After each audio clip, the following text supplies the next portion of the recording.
Good morning. This is the second module on acoustic phonetics, module 11, which is titled Larynx as the Source of Sound, Physical Properties of Voice. Very briefly, towards the end of the first module, we had mentioned the source filter theory of speech production. And this source filter theory is the acoustic theory of speech production.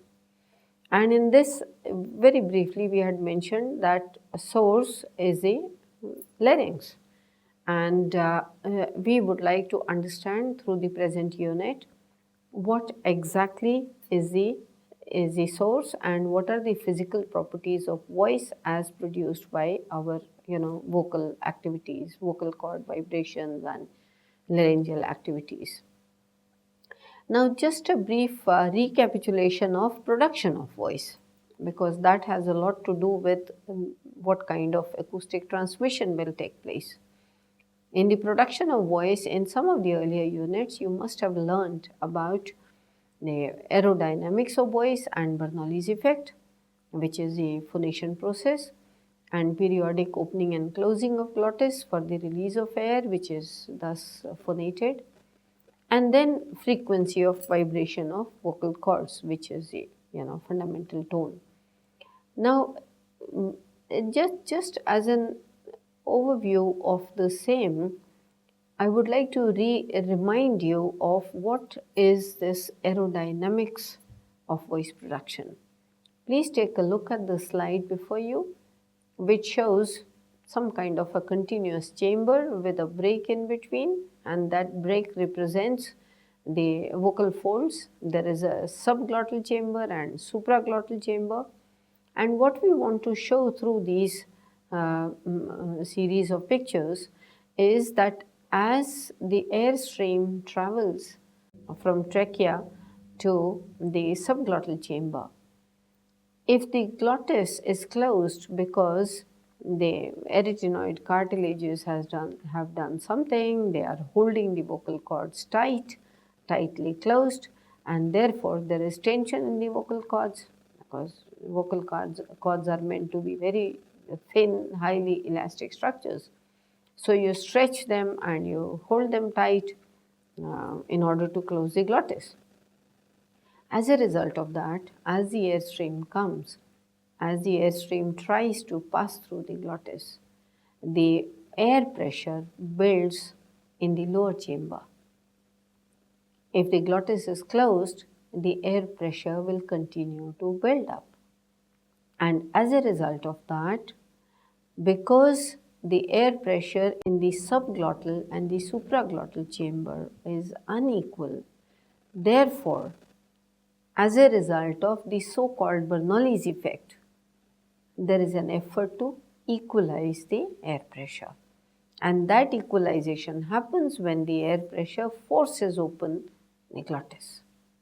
So that kind of force opening of glottis leads to equalization of air pressure in the subglottal and the supraglottal air chamber. As soon as there is airflow, the air pressure is released, the vocal cords again, because there is tension in the vocal cords, they are stretched, so again they will come back to the closed position. So this is how, once the arytenoid cartilages have stretched the vocal cords, produced a certain amount of tension, then every time the air pressure builds in the subglottal air chamber, there is likely to be the Bernoulli's effect taking place, and therefore the vocal cords open and close, the glottis is forced open and then it closes again due to the normalization of the air pressure across chambers.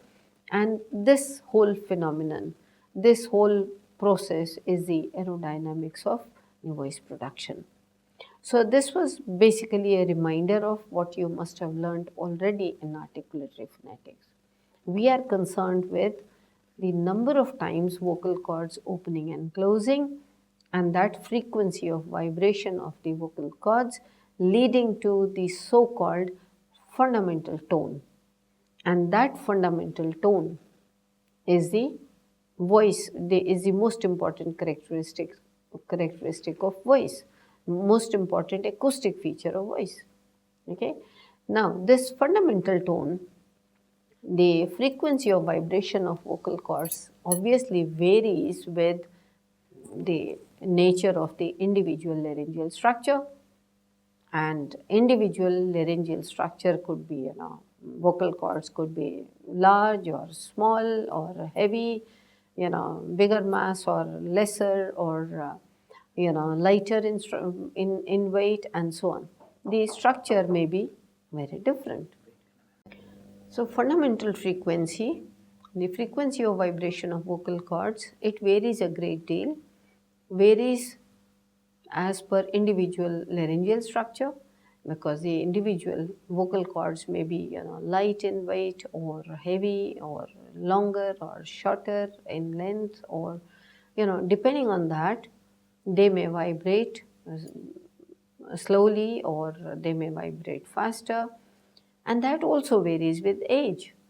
With young children, they are very small and light vocal cords, so they are likely to produce high frequency sounds, and men with large size vocal cords with heavier mass, their vibrations may be slower. So F0 varies with individual laryngeal structure, and it varies with age, it also varies with gender. Now, apart from these kinds of characteristics, which are kind of, genetically predetermined, I mean, you are born with a certain laryngeal structure and therefore you have a certain kind of a voice. But apart from that, the social, the cultural, and the linguistic exposure and the training that you undergo for, language or music or learning new languages or voice modulation or any kind of diction, all of that leads to modifying your vocal cord vibration.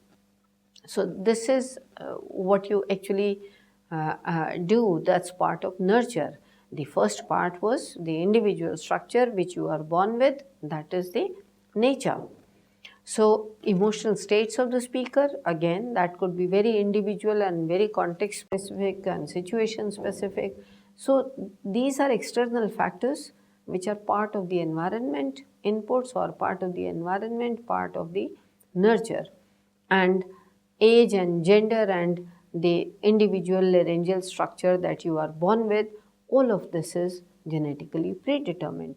So there is something called nature and nurture contributing to the individual voice.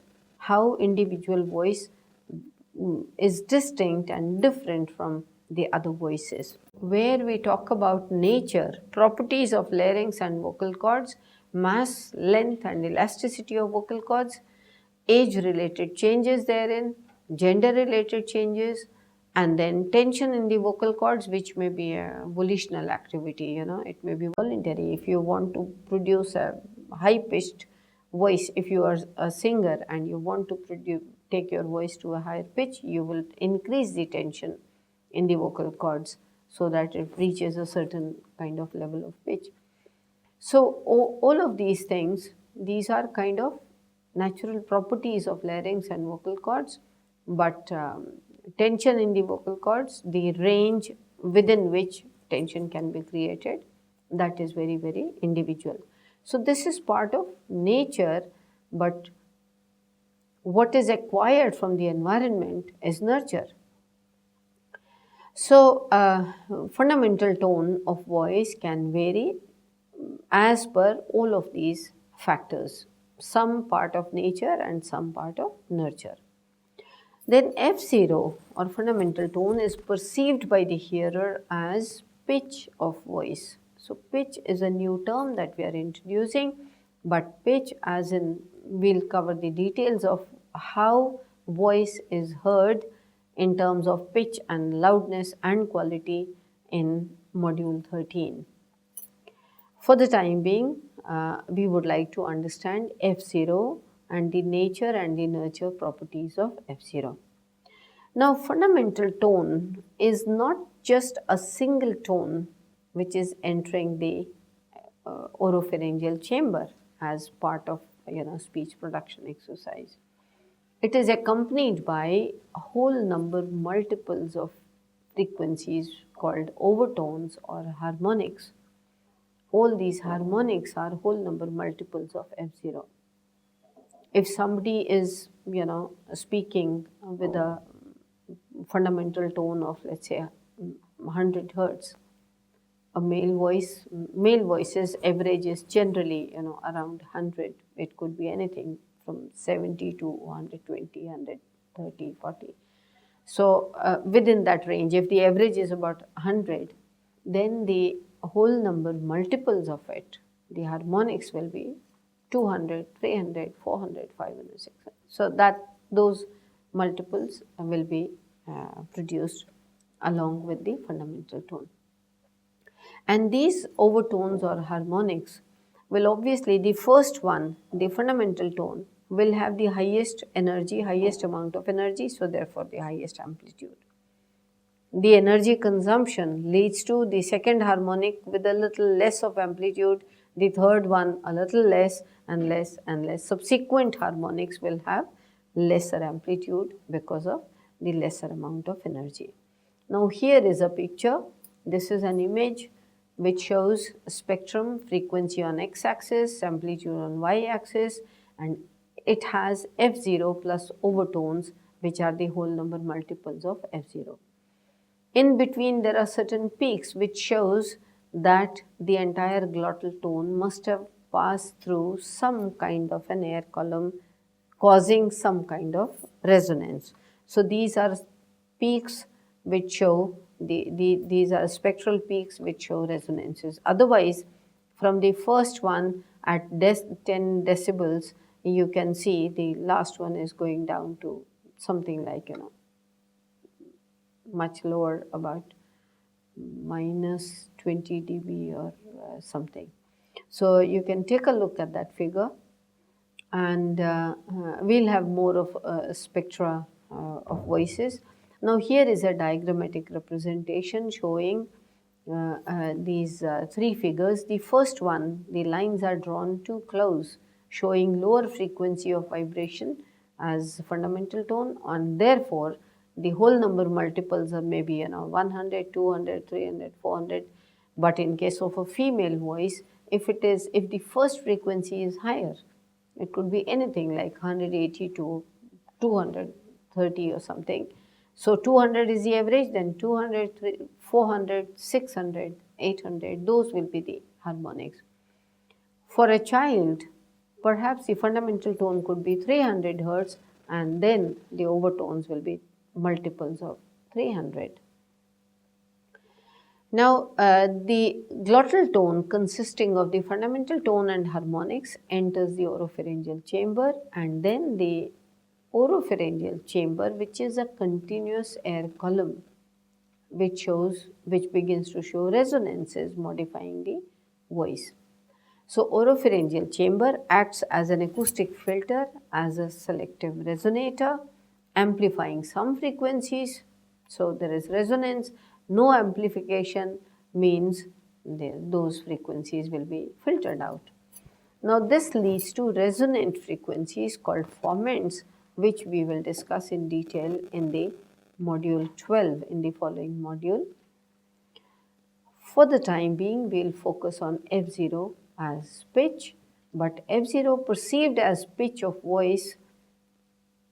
In fact, the voice is also heard as loud or soft or musical or non-musical or good quality or a little jarring quality, depending on the physical properties of the voice thus produced.